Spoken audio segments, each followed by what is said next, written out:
Hello aspirants, this is synopsis IAS और हम पढ़ रहे हैं आर्ट एंड कल्चर। मेरा नाम है सुप्रिया प्रणय। मैंने 3 बार यूपीएससी सीएससी प्रीलिम्स क्वालिफाई किया है और करंटली मैं एक पीएचडी स्कॉलर हूँ।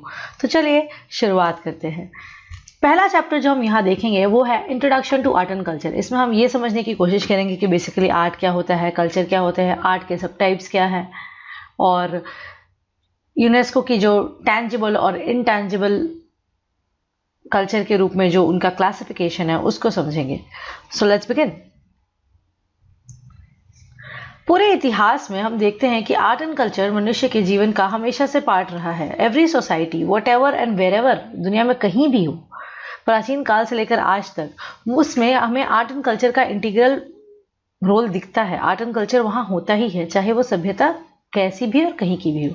तो बेसिकली आर्ट एंड कल्चर को हम जनरली साथ साथ यूज करते हैं ऑलवेज ऐसे आर्ट एंड कल्चर। तो पर आर्ट और कल्चर दो अलग अलग चीज़ें हैं। आर्ट जो है वो कोई भी ह्यूमन एक्टिविटी जो हम करते हैं जिसमें क्रिएटिव और इमेजिनेटिव टैलेंट यूज होता है उसे आर्ट कहते हैं। इसमें कुछ कुछ ऐसे हम कह सकते हैं कि उसके ये विशेषताएं हैं या ये अगर चीज़ें हैं तो उसे आर्ट कह सकते हैं। तो वैसे कुछ चीज़ें हैं, एक कि वो टेक्निकल प्रोफिशिएंसी होना चाहिए, यानी कि तकनीकी दक्षता। दूसरा उसमें ब्यूटी होना चाहिए। तीसरा उसमें इमोशनल पावर होना चाहिए या फिर कोई कॉन्सेप्चुअल आइडिया होना चाहिए। तो अगर ये तीनों चीज़ें किसी चीज़ में होती है जिसका बेस क्रिएटिव और इमेजिनेटिव टैलेंट है तो वैसे ह्यूमन एक्टिविटी को आर्ट कहते हैं। अब बात करते हैं कल्चर की। कल्चर एक अम्ब्रेला टर्म है जिसमें हमारे समाज के जो भी हमारा सोशल बिहेवियर और नॉर्म्स है, हम लोग बेसिकली सामाजिक प्राणी हैं, मनुष्य एक सामाजिक प्राणी, हम समाज में रहते हैं। तो हम जैसे बिहेव करते हैं, हमारे जो नॉर्म्स है और उसी के अंदर फिर जो हमारा नॉलेज है, हमारे बिलीव्स हैं, हमारा art, laws, customs, capabilities, habits, सब कल्चर का पार्ट होता है।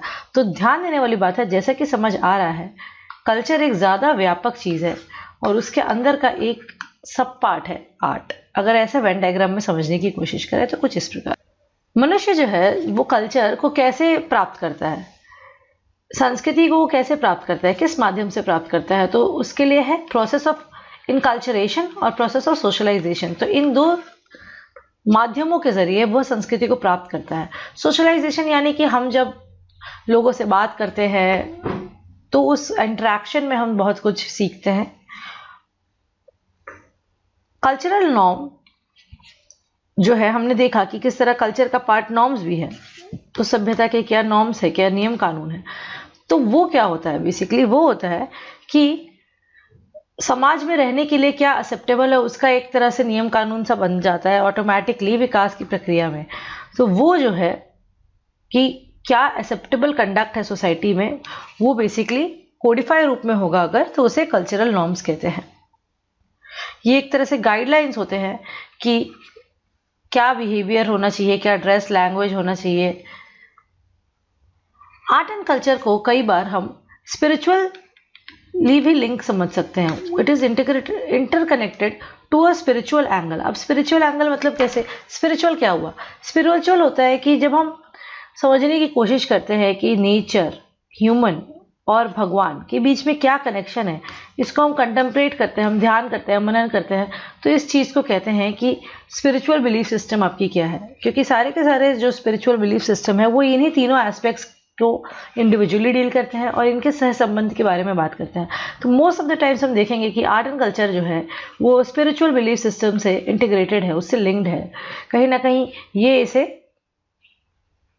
आइडिया देता है, religious ideas form the basis of art and culture, some part of art and culture. जैसे कि रामलीला है, इजंट इट, जैसे कि अजंता के पेंटिंग्स है, वो किस पर है, वो बौद्ध धर्म के बोधिसत्वास और ये सबसे इंस्पायर्ड है, राइट। तो हमारे स्पिरिचुअल बिलीव्स हमें आर्ट एंड कल्चर के लिए आइडियाज देते हैं। अब हम आर्ट को क्लासिफाई करके समझने की कोशिश करेंगे। आर्ट में बहुत सारी चीज़ें आती है, राइट, पेंटिंग हुआ, डांसिंग हुआ, म्यूजिक हुआ, but for the better classification and better studies हम इसको दो भाग में बांट सकते हैं। एक है विजुअल और एक है परफॉर्मिंग। इसके अलावा एक लिटरेचर भी देख सकते हैं हम, यानी कि राइटिंग।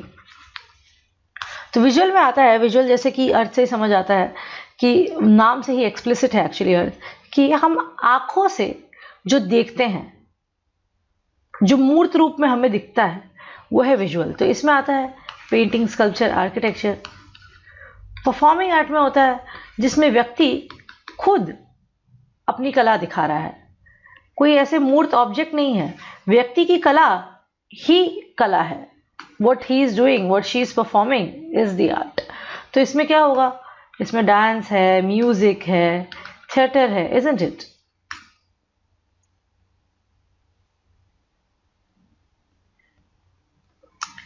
अब हम देखते हैं, हमने अभी बेसिकली ये समझ लिया कि आर्ट क्या है, कल्चर क्या है, उसके टाइप्स क्या है। Done, we are sorted with the introduction. Now we understand the importance of art and culture. क्यों पढ़ रहे हैं हम आर्ट एंड कल्चर? एग्जाम में आ रहा है इसलिए, वो तो पढ़ ही रहे, but apart from that it also has a lot of importance. उसका क्रुशियल रोल है, किस किस चीज़ में पॉइंट वह समझता है कि जो सोसाइटीज़ और जो ग्रुप्स हैं उसके जो वैल्यूज़ और कल्चर है, उस वैल्यूज़ जो है, उसके इंटेंसिक वैल्यूज़ है, वो उसके आर्ट एंड कल्चर में रिफ्लेक्ट होगा। तो उसको समझने के लिए जनरेशन्स टू जनरेशन्स जो स्टोरीज और नॉलेज पास किए जाते हैं उसको समझने के लिए, उसके लिंक को जानने के लिए, समाज में टॉलरेंस, एक्सेप्टेंस और रिकॉग्नाइजेशन ऑफ द डाइवर्सिटी के लिए। एक जगह का कल्चर दूसरे जगह के कल्चर से अलग है, तो अगर हम उसको अप्रिशिएट करेंगे तो हम वहाँ के लोगों को अप्रिशिएट करेंगे, हम टॉलरेंट बनेंगे, हम डाइवर्सिटी को समझेंगे, उसे एक्सेप्ट करेंगे, इजंट इट? उसी का एक अलग वर्ड में है कि सोशल इकोलॉजिकल रेजिलियंस डेवलप करने के लिए। देखो, सोशल तो समझ आ रहा है, इकोलॉजिकल रेजिलियंस कैसे? क्योंकि आर्ट एंड कल्चर कई बार क्या होता है कि वो नेचर से भी बहुत लिंक्ड होता है, नेचर की चीज़ें उसमें यूज़ होती है, नेचर के थीम्स उसमें यूज़ होते हैं। तो अगर हम आर्ट एंड कल्चर को अप्रिशिएट करेंगे तो हम नेचर को भी कहीं ना कहीं बेटर समझेंगे और उसकी इंपॉर्टेंस को समझेंगे। एंड उसी से ये पॉइंट डिराइव होता है कि ग्लोबल इन्वायरमेंट चैलेंजेस को क्रिएटिव सॉल्यूशंस देने में आर्ट एंड कल्चर का हेल्प होता है। Interconnections between different cultures and value system, basically जो हमने सौहार्द की बात देखी वो बस society in a particular nation नहीं, इंटरनेशनल रिलेशंस के टर्म्स में भी देख सकते हैं। Empowerment of the marginalised groups, कैसे? आर्ट एंड कल्चर एक जरिया है, it's a medium of expression, isn't it? तो अगर आपका आर्ट एंड कल्चर से आप कोई बात कह रहे हैं और वो कुछ अलग है तो दुनिया उसको देखेगी और उस जरिए आप अपना थीम, अपना मैसेज दुनिया तक पहुंचा सकते हो। सो वो उनके लिए आवाज़ है।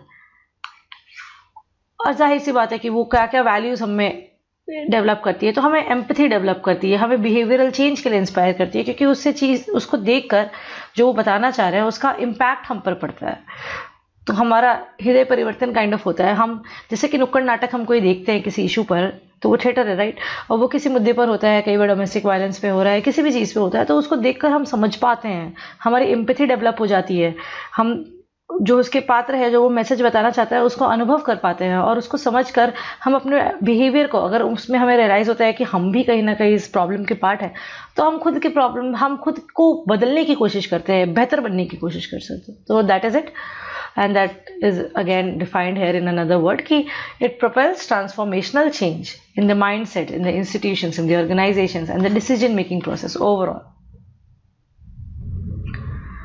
अब हम समझने की कोशिश करते हैं कि टैंजिबल और इनटैंजिबल कल्चरल हेरिटेज क्या होता है। ये जो नॉमेनक्लेचर है, ये जो शब्दावली है, ये यूनेस्को देती है। यूनेस्को आर्ट को इस तरह से क्लासिफाई करती है।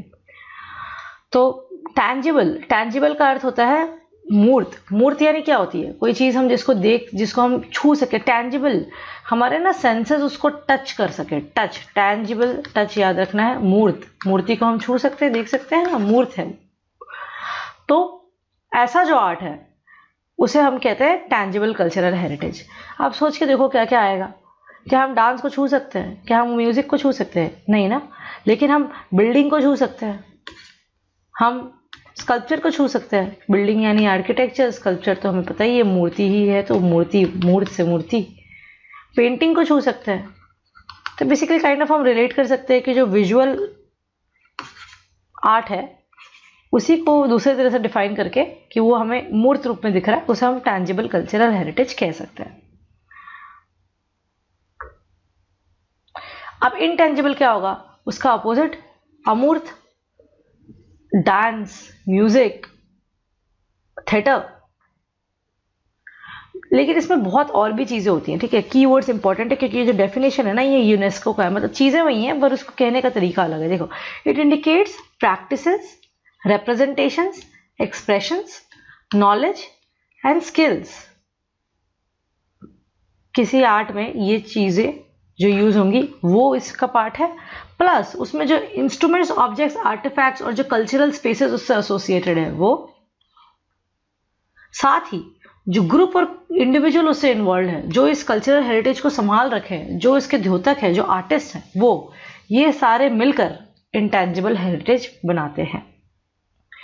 ये वो है, वो ओरल ट्रेडिशंस हैं, लिविंग एक्सप्रेशंस हैं जो हमारे एंसेस्टर्स ने हमें पीढ़ी दर पीढ़ी पास किया है।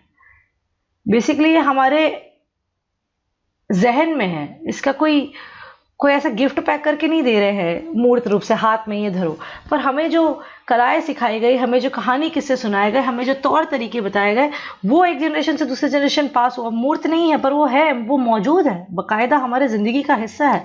तो वो होता है इंटेंजिबल कल्चरल हेरिटेज।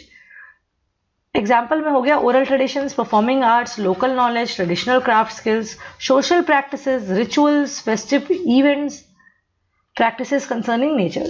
तो देख रहे हैं इसका जो दायरा है वो बहुत ही व्यापक है। उदाहरण के लिए समझ सकते हैं इसमें ही कि इंडिया के क्या क्या, इंडिया के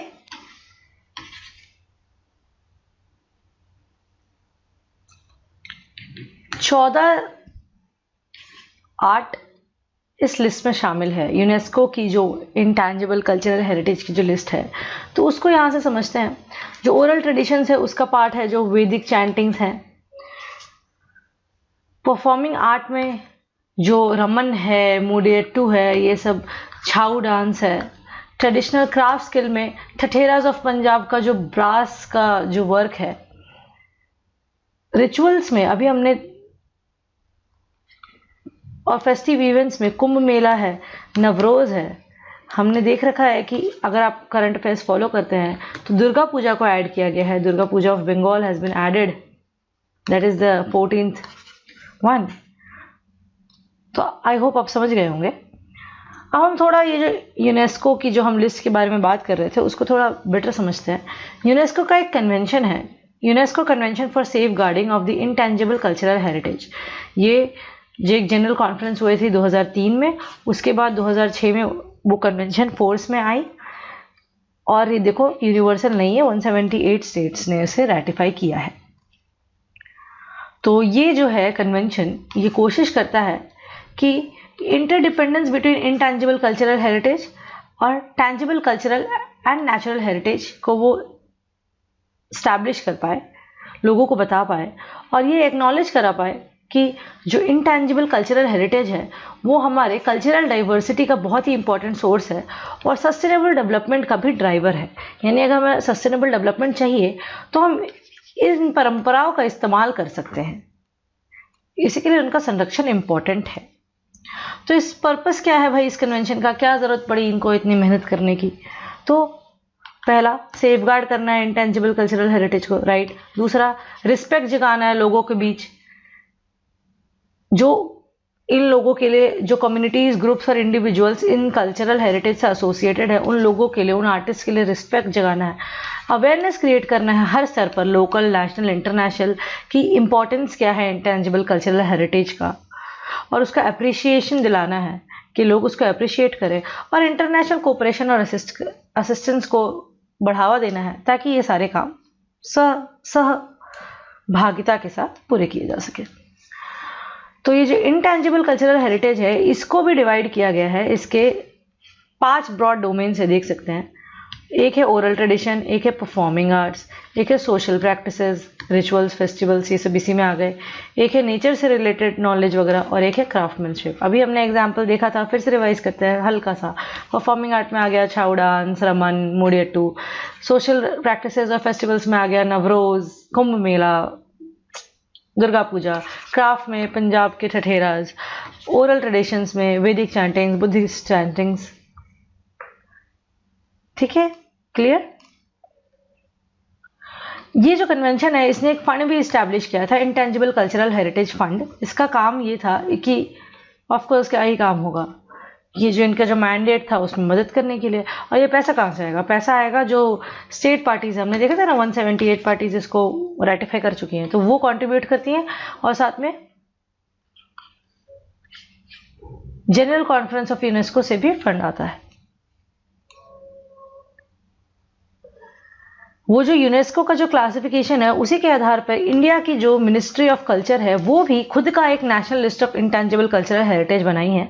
जस्ट वही उसका रीजन क्या है, पर्पस क्या है, सेम वही वाले पर्पस है कि to recognise the diversity of the Indian culture and to raise awareness. और ये जो पार्ट है ये क्यों बनाया गया, it is a part of vision 2024 of ministry of culture.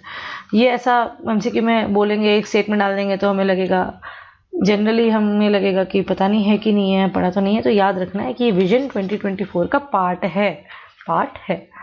इसमें 100 से भी ज़्यादा चीज़ों को शामिल किया गया है इस लिस्ट में। विजुअल आर्ट क्या है तो हमने देख ही लिया है। विजुअल आर्ट में हमने बेसिकली बड़े में हम 3 चीज़ों की बात करते हैं, दैट इज़ दी पेंटिंग, जिसको हम एकदम डिटेल में पढ़ेंगे, स्कल्पचर एंड आर्किटेक्चर। लेकिन उसमें और भी बहुत सारे क्राइटेरियाज है। म्यूजिक गलत लिखा है यहाँ पे, है जैसे कि फिल्म, फोटोग्राफी, कॉन्सेप्चुअल आर्ट और प्रिंट मेकिंग। ये जो मॉडर्न विजुअल आर्ट है ये भी इसका पार्ट है।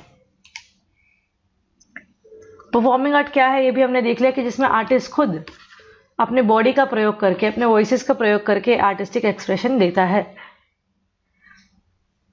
और अपने ओपिनियन, अपने इमोशन, अपने फीलिंग, अपने टेस्ट को परफॉर्मेंस के माध्यम से, परफॉर्मेंस कुछ भी हो सकता है, थिएटर, स्पीच, डांस, म्यूजिक के जरिए उसे एक्सप्रेस करता है।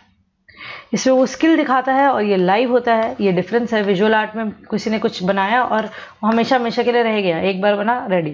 परफॉर्मिंग आर्ट्स में हर बार आपको अपनी कला दिखानी पड़ती है, वो बार ऐसे एक बार करके छोड़ दिया वाली चीज़ नहीं है। और ऑब्वियसली परफॉर्मिंग आर्ट्स किस में आएगा, टेंजिबल में आएगा या इनटेंजिबल में? हम छू सकते हैं नहीं ना, तो इनटेंजिबल में आएगा। उसके अलावा भी कुछ आर्ट है इन दोनों के अलावा। देखो, एक है क्यूलिनरी आर्ट, ये जो टेस्ट और फूड के से रिलेटेड जो कल्चर है उसे क्यूलिनरी आर्ट कहते हैं। और पोइट्री और राइटिंग भी है जिसको रिटन आर्ट या लिटरेचर के रूप में देखा जा सकता है। Thanks for being there. This lecture is a part of both our prelims course as well as prelims crash course. You can check the website synopsisis.in and get the relevant details. Thanks for watching. Keep upgrading.